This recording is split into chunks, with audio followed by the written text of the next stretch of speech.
acclamation pour notre Dieu.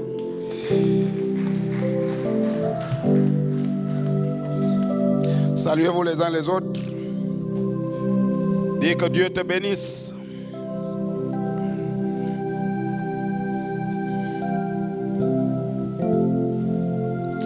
On acclame le Seigneur Jésus.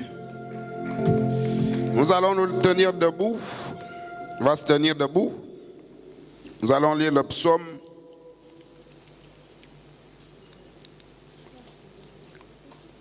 Le psaume chapitre 20.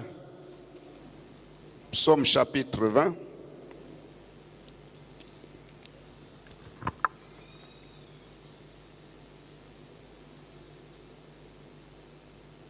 Psaume chapitre 20.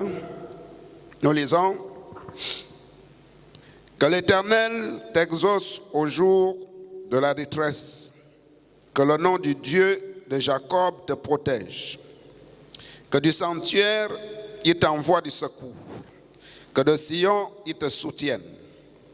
Qu'il se souvienne de toutes tes offrandes. Et qu'il agrée tes holocaustes. Qu'il te donne ce que ton cœur désire. Et qu'il accomplisse tous tes desseins. Nous nous réjouirons de ton salut.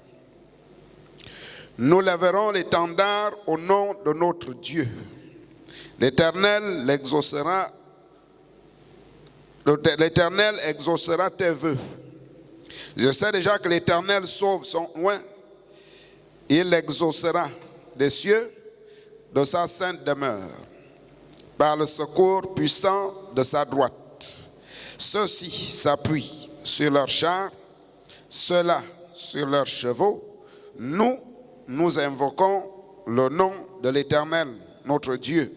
Eux, ils plient et ils tombent.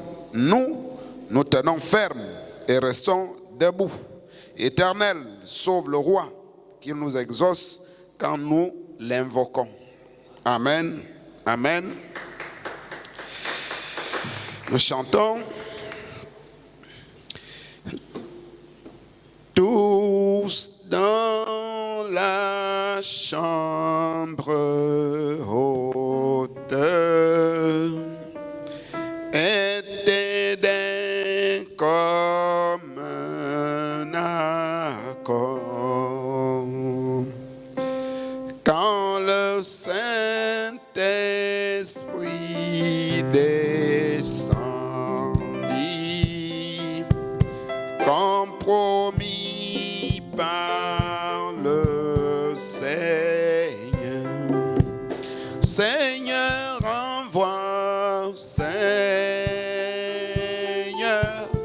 envoie ta puissance. Seigneur, envoie ta puissance. Seigneur,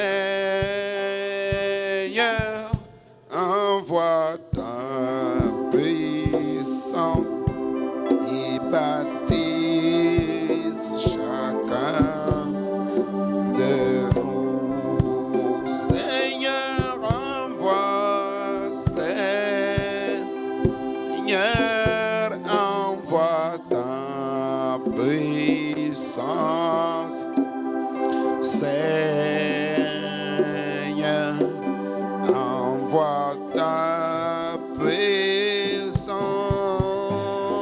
Seigneur,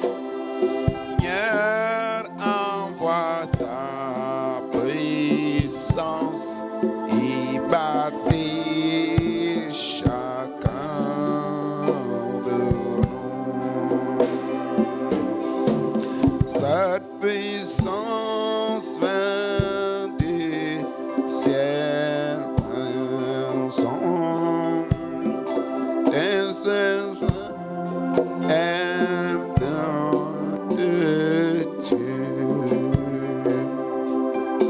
et des langues de feu vinrent sur eux, comme promis par le Seigneur.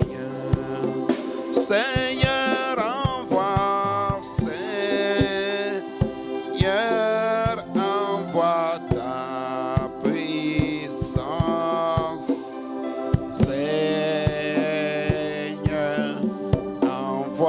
ta puissance, Seigneur,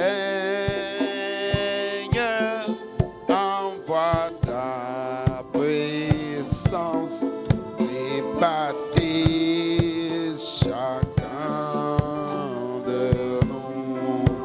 Seigneur, envoie, Seigneur, envoie ta puissance, Seigneur, envoie ta puissance, Seigneur, envoie ta puissance et baptise chacun de nous. On élève la voix pour prier. Chacun prend sa position. Nous allons invoquer le nom de l'Éternel.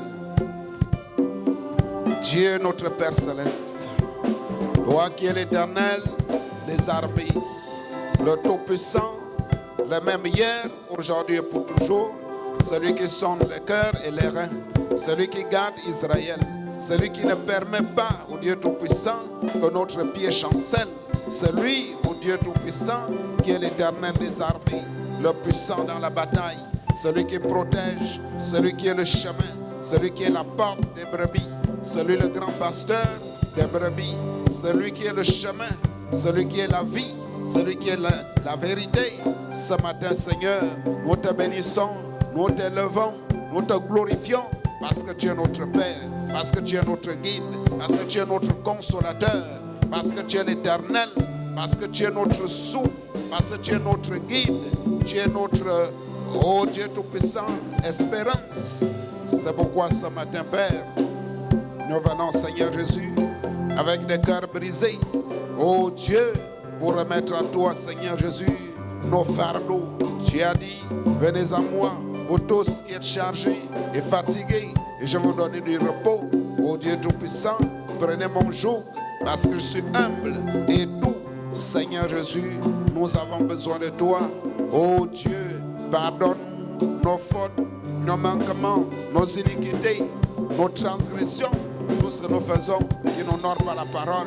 Pardonne tes enfants, pardonne, oh Dieu Tout-Puissant. Tu as dit que si vos péchés sont rouges comme le cramoisi, moi l'Éternel, je les rendrai blancs comme neige. Oh Dieu, je ne me souviendrai plus de vos iniquités, Seigneur. Oh Dieu Tout-Puissant, souviens-toi, Père, de tes enfants, Seigneur Jésus, les requêtes qui sont déposées à tes pieds, Seigneur Jésus. Tu es riche en bonté, oh lent à la colère. Oh Dieu Tout-Puissant, tu as dit, invoquez-moi, je répondrai. Si l'ennemi se lève, oh Dieu Tout-Puissant, comme un fleuve, l'Esprit de l'Éternel le mettra en fuite, Seigneur. Tu as dit, oh Dieu, ils vous feront la guerre, mais ils ne vous vaincront jamais. Seigneur, tu as dit que tu seras avec nous, avec en nous, tous les jours, jusqu'à la fin du monde. Nous avons besoin de ta force. Nous avons besoin de ton inspiration. Nous avons besoin de marcher avec tes enseignements, Père. Oh Dieu, pour que nous soyons solides dans la parole, nous marchions comme des véritables croyants. Tu as dit, Seigneur Jésus, dans la bouche de ton serviteur, que nous ne sommes pas venus comme à un pique-nique, mais nous sommes sur un terrain de combat où chaque, oh Dieu Tout-Puissant, croyant doit prendre les armes, oh Dieu Tout-Puissant, de l'Esprit pour anéantir tout ce qui n'est pas de toi, Seigneur. Oh Dieu Tout-Puissant, que le royaume des ténèbres soit anéanti, que toutes les attaques, que tout ce qui est, oh Dieu Tout-Puissant, dans le royaume de l'ennemi soit brisé, soit anéanti, soit sous la plante de nos pieds, Seigneur. Tu as dit, même si tu marches dans l'ombre de la mort, la vallée de l'ombre de la mort, ne crains aucun mal, parce que je suis avec toi, Seigneur Jésus, parce que tu nous soutiens, parce que tu es notre Père, parce que tu es le Dieu Tout-Puissant qui nous a créés et qui nous a donné, au Dieu Tout-Puissant, la capacité de devenir enfant de Dieu, Seigneur. Oh Dieu Tout-Puissant, tu as dit, ce n'est pas par la chair, ce n'est pas par le sang, mais c'est par ton esprit, Seigneur. Oh Dieu, exauce-nous ce matin. Fortifie-nous, Père. Garde-nous, Seigneur Jésus, dans la foi. Augmente cette foi, Seigneur Jésus, pour que nous puissions marcher comme de véritables soldats, comme de véritables, ô Dieu Tout-Puissant, colonnes dans la maison de l'Éternel. Ô Dieu, exauce tes enfants. Prends en compte, Seigneur Jésus, ces requêtes qui te sont déposées. Ô Dieu, pour qu'ils soient des soldats, si un lendemain, Père, nous comptons sur toi, au nom du Seigneur Jésus-Christ. Au nom du Seigneur Jésus-Christ.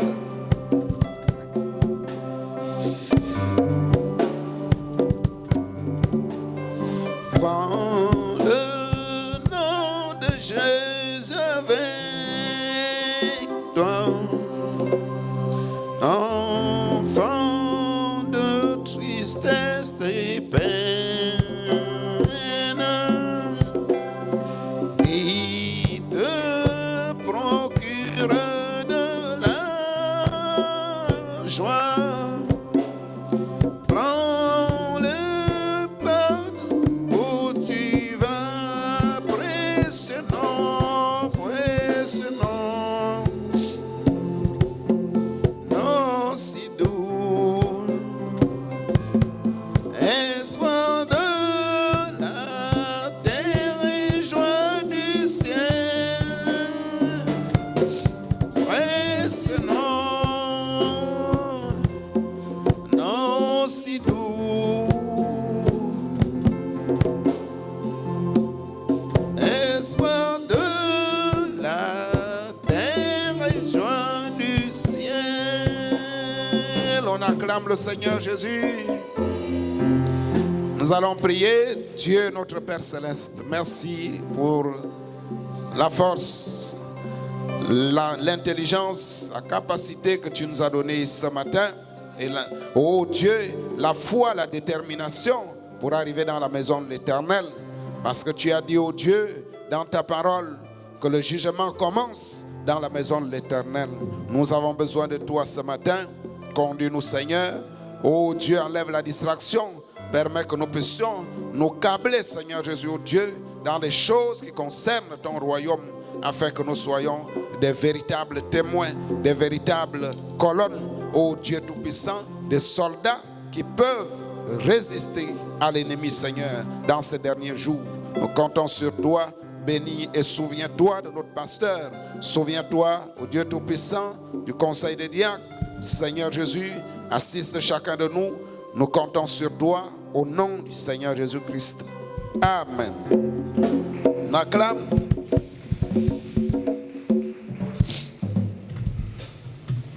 Donc nous n'avons pas de requête. Nous allons chanter.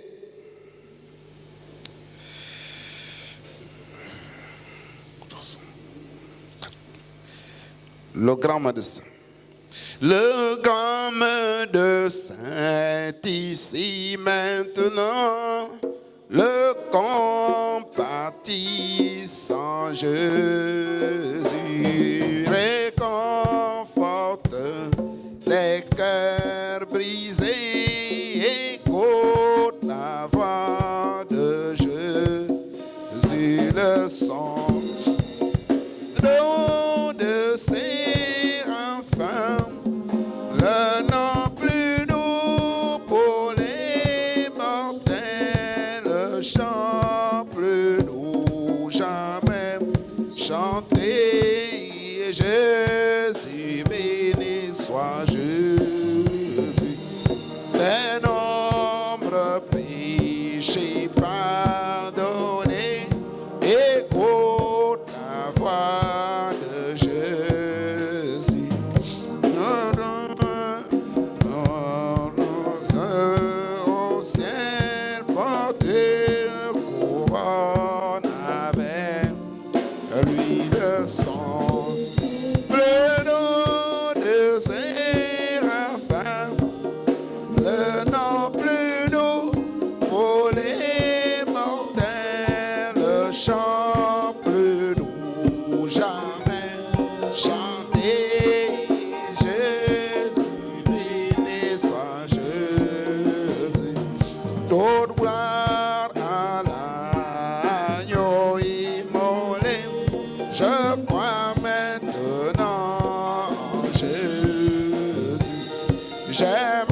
acclame, on acclame, on acclame. Qui est cet homme de Jésus? Alléluia. Qui est cet homme de Jésus? Alléluia. Qui est cet homme de Jésus? Qui est cet homme de Jésus? Alléluia. Il changea de l'eau en vin. Qui est cet homme de Jésus? Alléluia. Et ressuscita Lazare. Qui est cet homme de Jésus? Alléluia. Alléluia. Alléluia. Amen. Alléluia. Alléluia. Amen. Alléluia. Alléluia. Alléluia. Alléluia. Amen. Une acclamation pour notre Dieu. Nous lisons dans 2 Timothée chapitre 3. 2 Timothée chapitre 3, verset 1. Nous lirons aussi dans 2 Pierre chapitre 3, verset 1 à 4. 2 Timothée chapitre 3.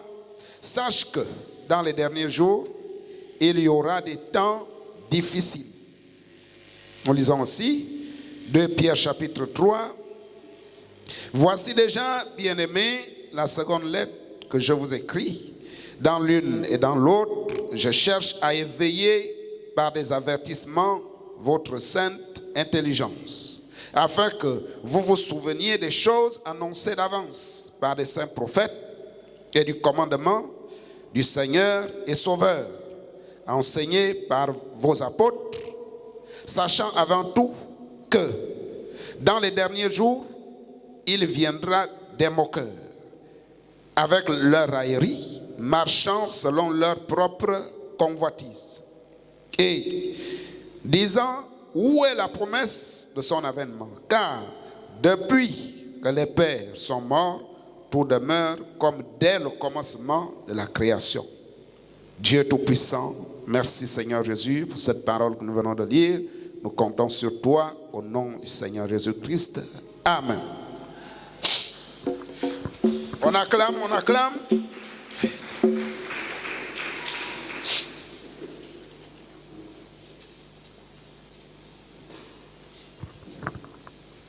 Alors, qui peut nous rappeler notre thème?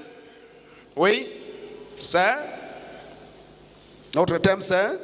La vie chrétienne. Est-ce que c'est la vie chrétienne? Est-ce que c'est la vie chrétienne?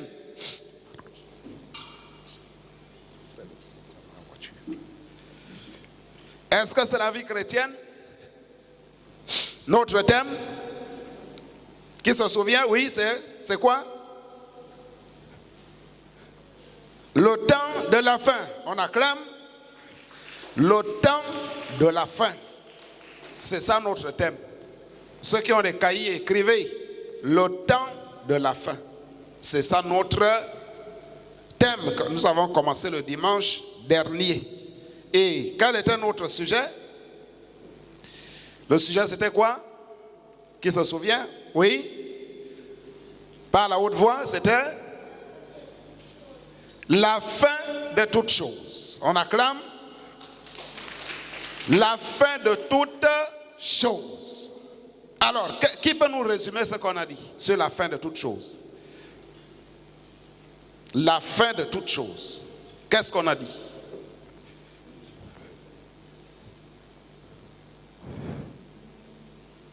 Qu'est-ce qu'on a dit? Oui? Tu peux dire quelque chose? Qui a compris quelque chose sur la fin de toutes choses dont on a parlé le dimanche dernier? On a dit quoi?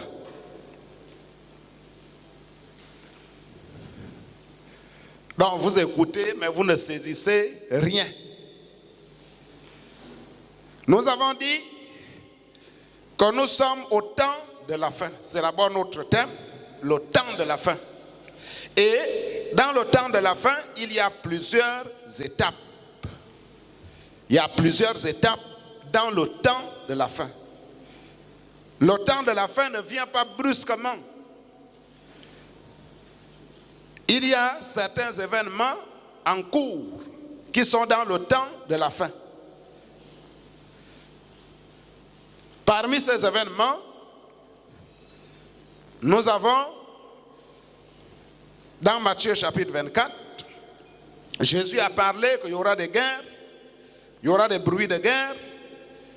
Il dit, ne vous troublez pas, parce qu'il faut que ces choses arrivent.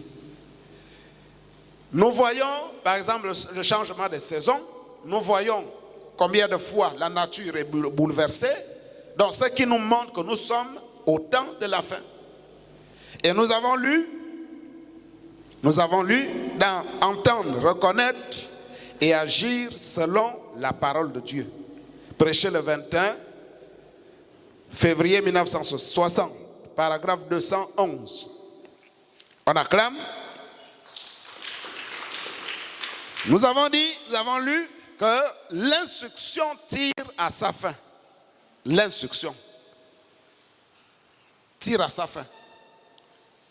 La délinquance juvénile, c'est-à-dire les enfants qui deviennent de plus en plus des bandits.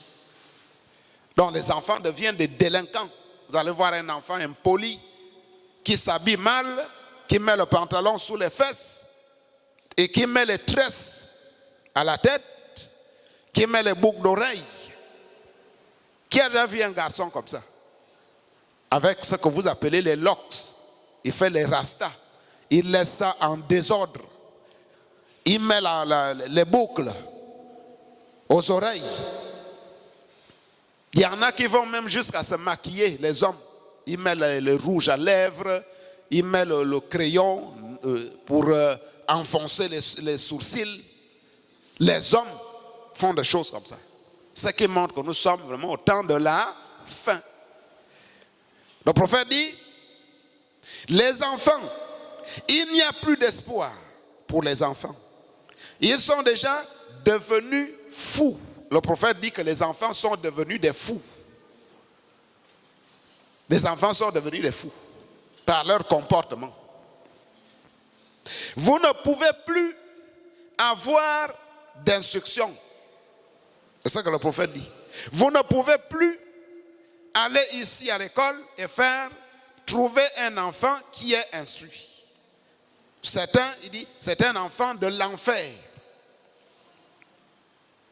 Le prophète dit qu'au lieu de voir un enfant qui est instruit, qui est poli, on va regarder, on va constater un enfant de l'enfer.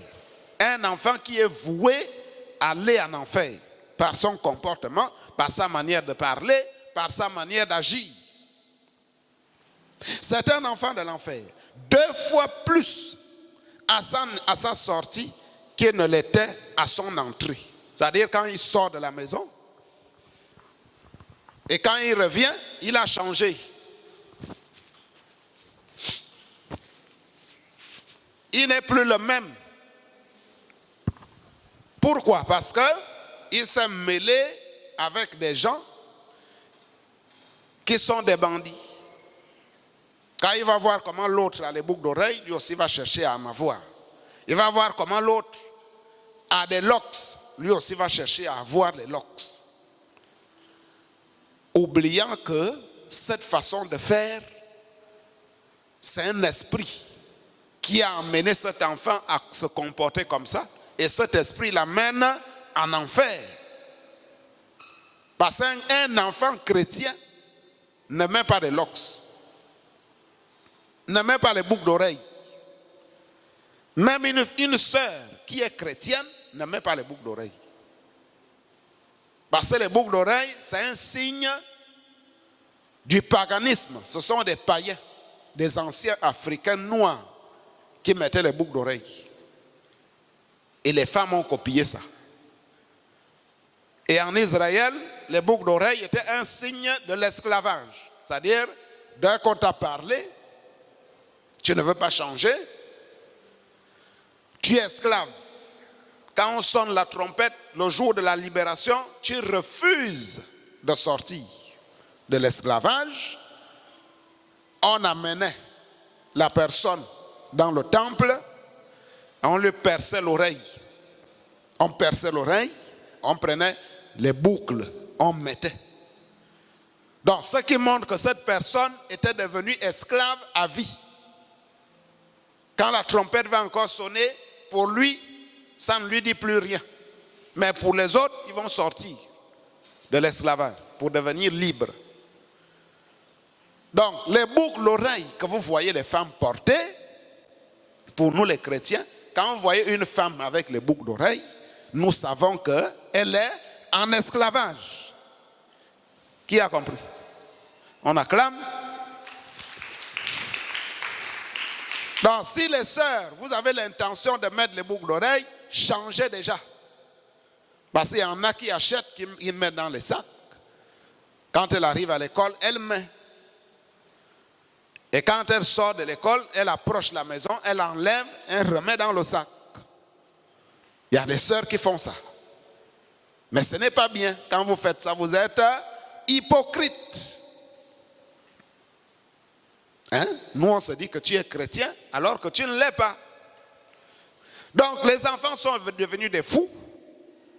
L'enfantement tire à sa fin.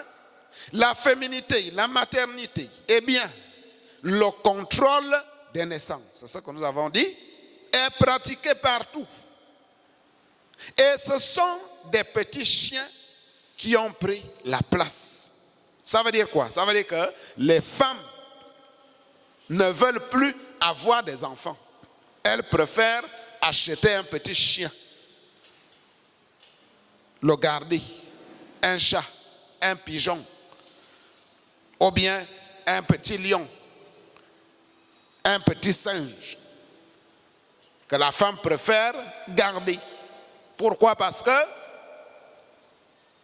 le singe est facile à nourrir, facile à garder, mais si c'est un bébé, on est obligé de prendre le bébé, de sortir avec lui, de le garder partout où on va. Et pour elle, ça devient difficile. Donc elle préfère un animal qu'un bébé. Et pourquoi? Parce que le prophète dit que le bébé va la rendre vieille. Ça dit qu'elle va changer. Elle ne veut pas changer, elle veut garder sa beauté. C'est pourquoi elle préfère aller acheter un chiot. Et si vous lui dites que c'est mauvais, elle peut te porter plainte. Elle va te dire, c'est ma propre vie. Vous voyez, ça veut dire que nous sommes vraiment au temps de la fin. On acclame.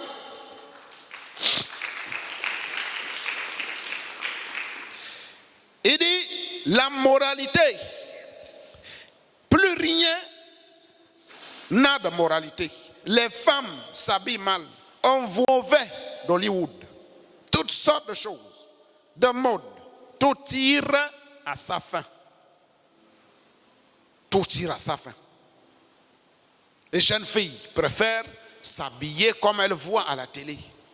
Avec les collants. On voit des émissions avec des jeunes garçons, des jeunes filles qui sont au lycée, au collège. On voit comment la jeune fille est habillée, collant, avec un petit haut et un petit sac. Donc quand la sœur voit ça, elle dit, moi aussi je vais faire. Et pourtant elle habite dans une maison de chrétiens. Mais elle a ses habits qui sont cachés dans la maison.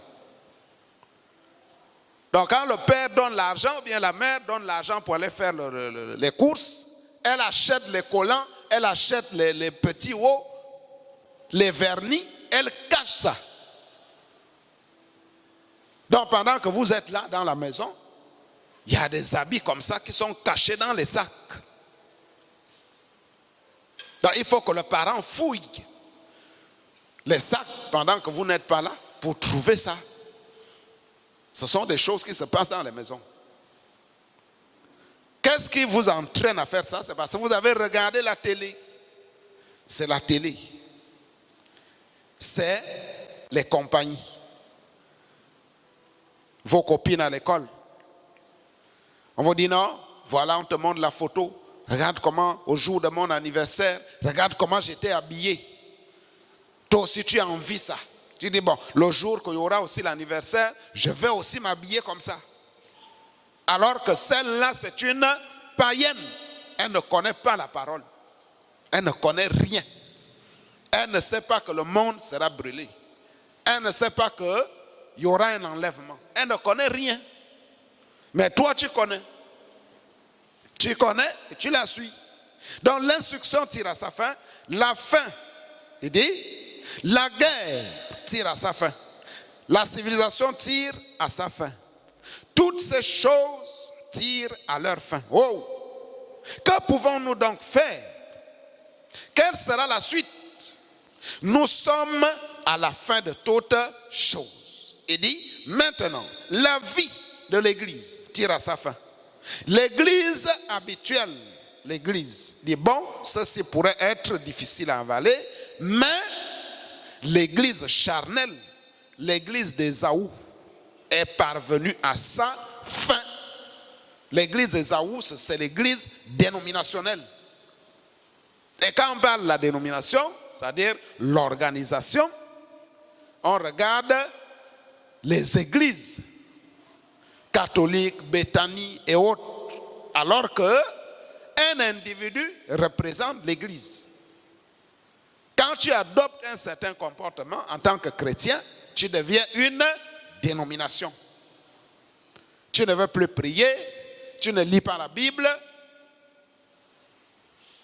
tu ne fais rien qui montre que tu es chrétien. Ça veut dire que tu t'es organisé.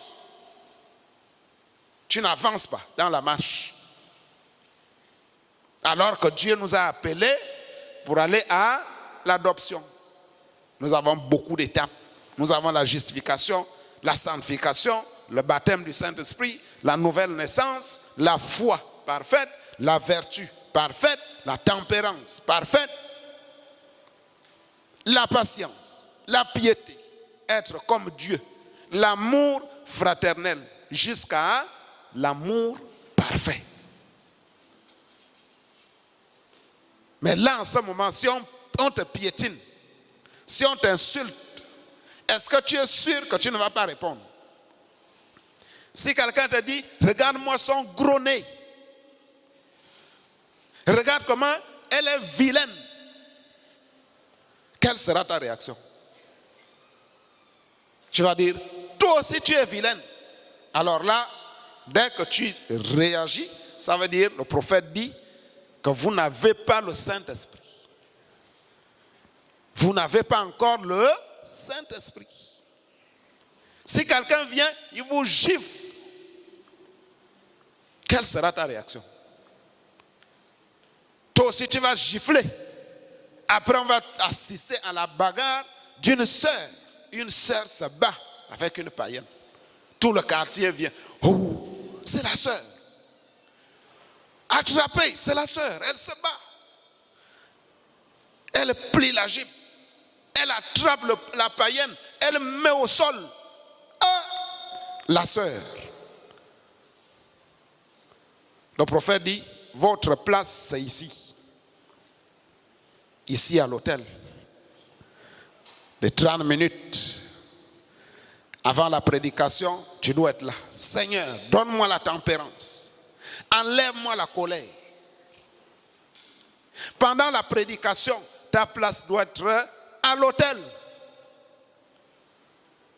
Pour prier, pour que Dieu t'enlève la colère. Ça veut dire que tu n'es pas encore arrivé. Ça veut dire que tu es devenu une dénomination. Nous avons lu dans l'Éden de Satan, prêché le 29, 8e mois 1965. Le prophète dit au paragraphe 14, alors, maintenant, considérons ce grand, pendant quelques minutes, ce grand jour de péché où nous vivons maintenant. Il dit, je ne crois pas qu'il y ait jamais eu un jour, d'après tout ce que j'ai lu de l'histoire, il y a eu des jours de plus grande persécution où partout les enfants de Dieu étaient mis à mort. les Romains poursuivaient les chrétiens. Quand on entend que tu pries au nom de Jésus, tu ne fais pas partie de l'église catholique, on poursuivait les gens dans les maisons. Quand on te prend, on te pend, on te met la tête en haut, ou bien en bas, les pieds en haut, on te coupe la tête, ou bien on te met l'épée, le sang coule jusqu'à ce que tu meurs. C'est comme ça que ça se passait. Il dit, c'est-à-dire qu'avec ça, avec cette persécution, les chrétiens étaient plus sérieux. Les chrétiens étaient sérieux. Il doit prier, il doit jeûner, il doit lire la Bible, il doit être sérieux dans l'adoration. Pourquoi? Parce qu'ils étaient poursuivis. Maintenant, aujourd'hui, nous par exemple, nous au Gabon, nous avons la paix. Donc il n'y a pas de guerre, il n'y a pas de faim, tout le monde mange, tout le monde a le taxi, tout le monde a les habits. Nous sommes presque au millénium. Et là, les gens ne prient pas. Chacun va faire comme il veut. Il dort sans prier, il ne jeûne pas, il ne lit pas la parole, il ne fait rien. C'est seulement à l'église qu'on écoute la parole.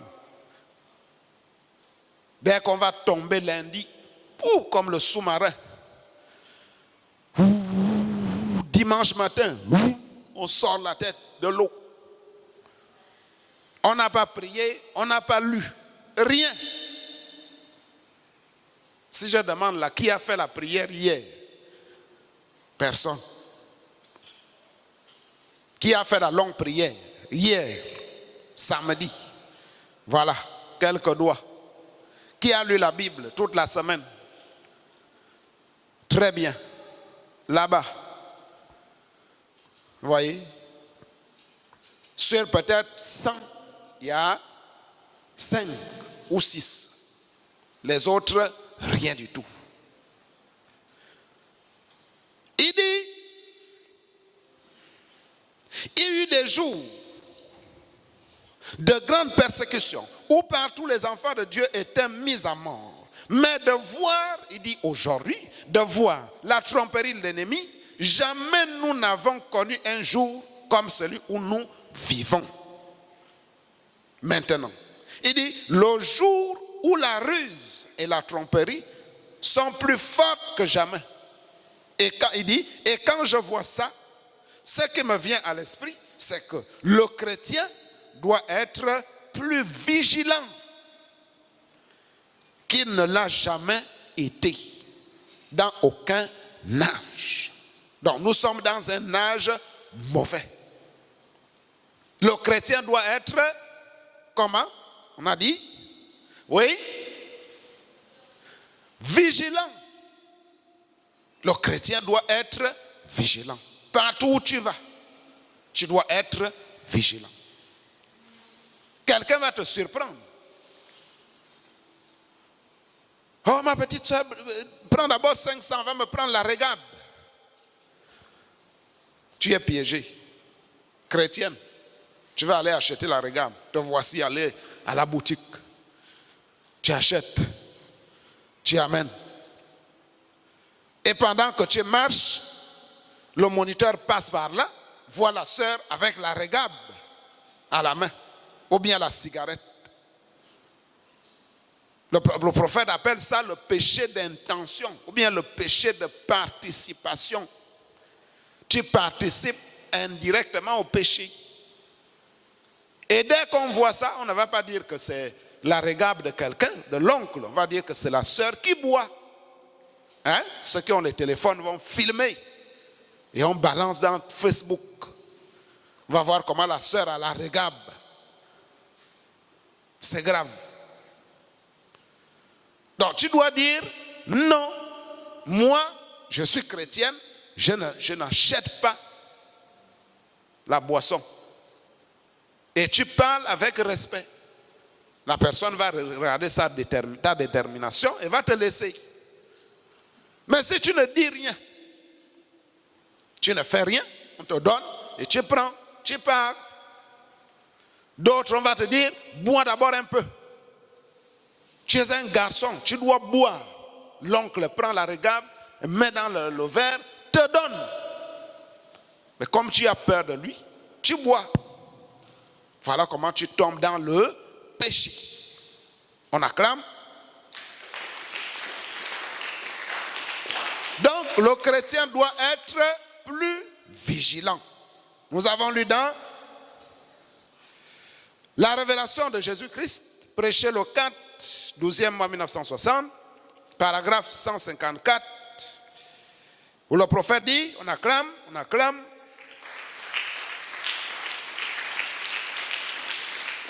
le prophète dit, il y a assurément, il y a un monde, quelque part, où tout ne meurt pas.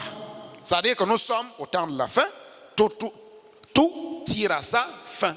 Mais le prophète dit, il y a un monde quelque part où tout ne meurt pas. Il dit, s'il y a un où tout est en train de mourir, tout est en train d'aller à la fin, il doit y en avoir un où tout est en train de vivre.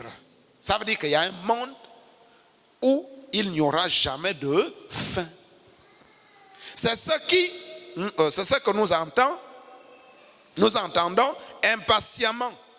C'est d'arriver à cet endroit où il y a des arbres immortels, où tout est immortel et se tient dans la gloire de Dieu. Donc ça veut dire quoi? Nous sommes en train d'aller au temps de la fin, mais quelque part, il y a un monde où il n'y a pas de fin. Il y a un monde éternel. C'est à cause de ça que nous devons faire des efforts, étant ici. Parce que nous savons qu'il y a un monde qui nous attend.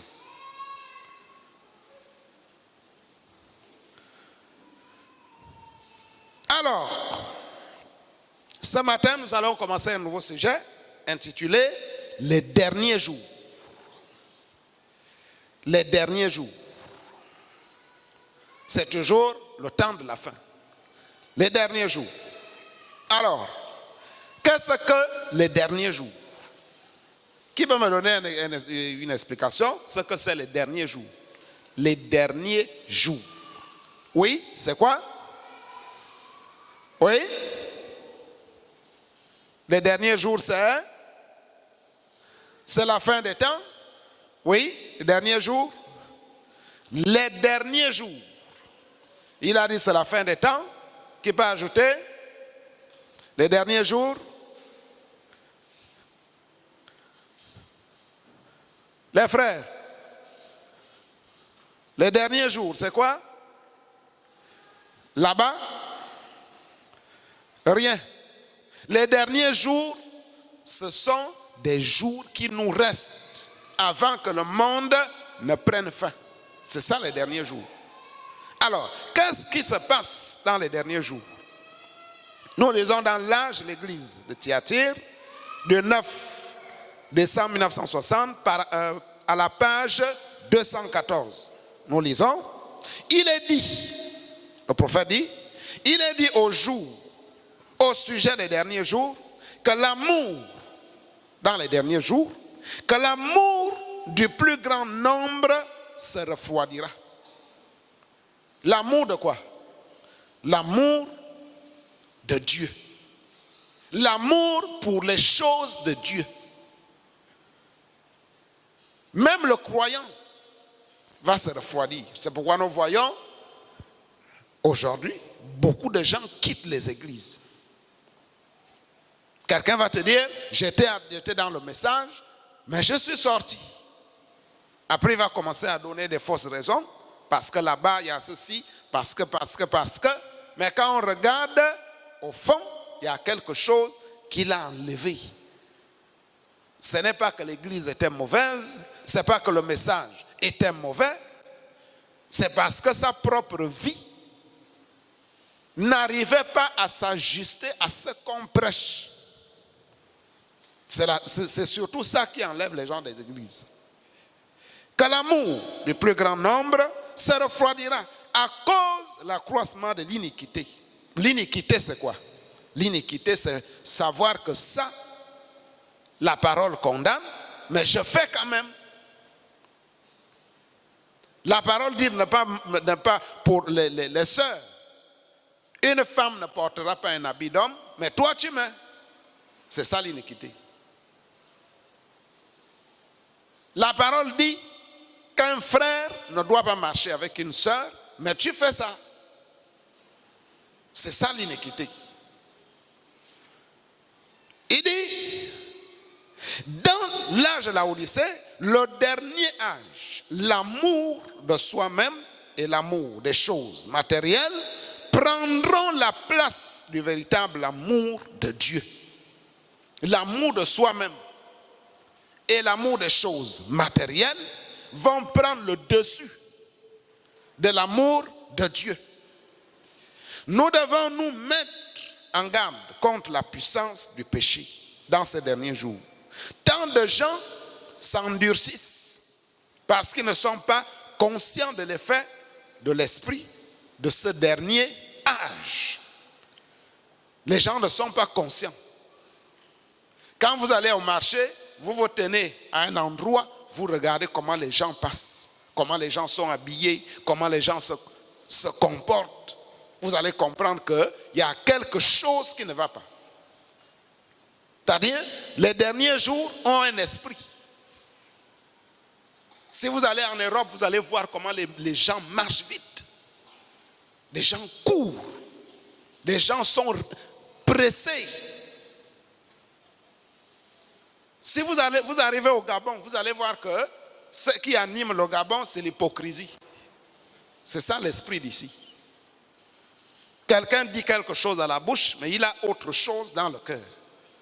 C'est ça qui anime le Gabon. Donc, chaque nation a un esprit.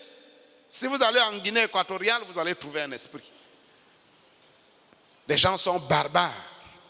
Moindre petite discussion, on peut prendre le couteau pour t'enfoncer. On peut faire la bagarre. Si vous allez au Cameroun, vous allez trouver un esprit. Si vous allez en Centrafrique, vous allez trouver un esprit. Donc chaque nation a un esprit. Et ces esprits sont dirigés par le grand esprit des derniers jours, qui est le diable. Il dit, il est temps de nous approcher de Dieu et de laisser remplir nos vies de son amour. Sinon, nous nous sentirons la froideur de l'Église du dernier jour et nous rejetterons la vérité de Dieu qui seul peut nous aider. Qui comprend quelque chose? Si nous ne faisons pas d'efforts pour garder la chaleur de Dieu, c'est-à-dire en lisant, en priant, en écoutant la parole, nous allons nous refroidir. C'est-à-dire l'esprit des derniers jours va nous entraîner. Quelqu'un qui priait, après, il ne prie plus. Quand tu vas poser la question, il va te dire, bon non, je ne prie plus. Mais pourquoi tu ne pries plus? Il ne va pas te donner une explication claire. Il ne va pas te dire que le pasteur m'a fait ceci, ou bien l'église a fait ceci. Il ne va rien dire. Il va seulement te dire qu'il ne peut plus prier. Pourquoi? Parce qu'il est entraîné par l'esprit des derniers jours. Nous lisons dans les Actes du Saint-Esprit, prêché le 19, 12e mois 1954, au paragraphe 151, on acclame.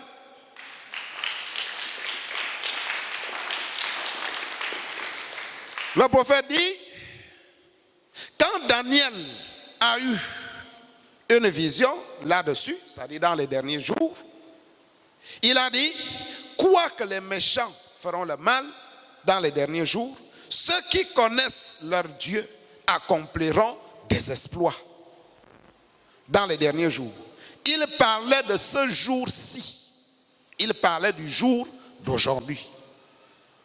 Daniel disait, les méchants feront le mal. C'est Dieu qui a dit ça. Il a dit, toi Daniel, tiens secret ces paroles. Va, repose-toi. Il dit, dans les derniers jours, certains, c'est-à-dire les méchants, feront le mal. Aucun des méchants ne comprendra. Et on a dit le méchant, c'est celui qui n'a pas le Saint-Esprit. Le méchant, c'est le païen. Le méchant, c'est celui qui rejette la parole de Dieu. C'est celui-là que la Bible appelle le méchant. Il dit, ceux qui connaissent, il dit, quoique les méchants feront le mal dans les derniers jours, ceux qui connaissent leur Dieu accompliront des exploits dans les derniers jours. Il parlait de ce jour-ci. Savez-vous ce que faire des exploits signifie? Il dit, est-ce que vous savez ce que faire des exploits signifie? Il dit, les exploits de la foi opéreront des signes et des prodiges. Mais les méchants continueront quand même à faire le mal. Il a dit, ils courront ça et là et la connaissance augmentera. Dans les derniers jours, pendant que nous avançons vers l'adoption pour chercher la foi, chercher la sainteté, mais les méchants, eux, ils accroissent dans le mal. Aujourd'hui, dans les pays développés, il y a déjà des femmes qui marchent nues. Le pasteur nous a dit ça. Que dans certains quartiers, il est interdit aux gens de passer. Pourquoi? Parce que les hommes sont nus, les femmes sont nues. Nous avançons vers le mal. Et quand ça commence là-bas, ça va aussi arriver ici. Donc, nous sommes dans les derniers jours. Nous lisons aussi dans l'adoption. Prêché le 22, 5e mois 1960, paragraphe 116. Il dit, dans les derniers jours, la Bible dit maintenant, regardez bien, dans les derniers jours, il y aura deux catégories de gens. L'une d'elles aura le sceau de Dieu, c'est-à-dire le Saint-Esprit, et l'autre, la marque de la bête. Dans les derniers jours, il y aura deux catégories de gens sur la terre. Il y a une catégorie qui aura le sceau de Dieu, qui est le Saint-Esprit. L'autre aura la marque de la bête. La marque de la bête, c'est le sceau de Satan. C'est le signe de quelqu'un qui est perdu. Dans un langage aussi simple. C'est quelqu'un qui appartient à Satan. Quelqu'un qui refuse la parole. Combien savent cela? Eh bien, si le sceau de Dieu est il dit, le sceau de Dieu est le Saint-Esprit, alors, sans le Saint-Esprit, c'est la marque de la bête. Et la Bible dit que les deux esprits seraient tellement proches que ça serait même les élus, si c'est possible. Il dit, ce qui ne sera jamais le cas. Jésus a dit, à cause des élus, les jours seront abrégés. Donc les élus ne seront jamais séduits. Il dit, puisqu'ils ont été élus à la vie éternelle, donc ils ne seront jamais séduits dans les derniers jours. Nous terminons. Nous lisons dans 1 Timothée chapitre 3, 2 Timothée chapitre 3, sache que dans les derniers jours, il y aura des temps difficiles pour apprendre, pour manger, pour s'habiller, pour travailler. Ce sera difficile. Il dit, les hommes seront égoïstes, amis de l'argent, fanfarons, hautains, blasphémateurs, rebelles à leurs parents, ingrats, c'est-à-dire on lui a fait du bien, mais il ne reconnaît jamais ça. Irréligieux, ils vont refuser l'église. Pourquoi? Parce qu'ils ont les biens matériels, ils ont des habits, ils ont des maisons.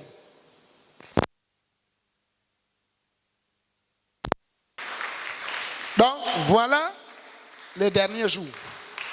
Ce qui anime les gens. Nous allons continuer le dimanche prochain. On se lève, nous allons prier.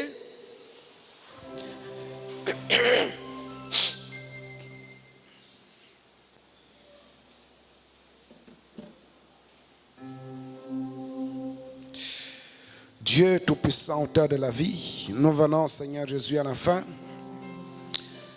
Te remercier, Seigneur Jésus, oh Dieu, pour cette parole que tu nous as donnée ce matin. Tu nous as montré que dans les derniers jours, il y aura un esprit qui va entraîner le monde à abandonner Dieu. Que dans les derniers jours, quelques-uns abandonneront la foi pour s'attacher aux doctrines des démons et des esprits séducteurs. Mais tu as dit que les élus ne seront jamais séduits. Ô Dieu Tout-Puissant, alors qu'il y aura deux marques, deux catégories de gens, ceux qui auront le Saint-Esprit et ceux qui auront le sceau de Satan. Seigneur Jésus, bénis tes enfants, bénis la sortie, bénis les dîmes et les offrandes qui seront récoltées. Nous prions aussi, Seigneur Jésus, oh Dieu, pour tes enfants de la semaine qui va commencer. Soutiens chacun d'eux au nom du Seigneur Jésus-Christ. Amen. Jésus ne change pas. Jésus ne change pas. Les choses de ce monde peuvent changer, mais Jésus ne change pas. Jésus ne change pas. Jésus ne change pas. Les choses de ce monde peuvent changer, mais Jésus ne change pas. Mon père faillira, ma mère faillira. Les choses de ce monde peuvent changer, mais Jésus ne change pas. Papa faillira, maman faillira. Les choses de ce monde peuvent changer, mais Jésus ne change pas. Jésus ne change pas. Jésus ne change pas. Les choses de ce monde peuvent changer, mais Jésus ne change pas.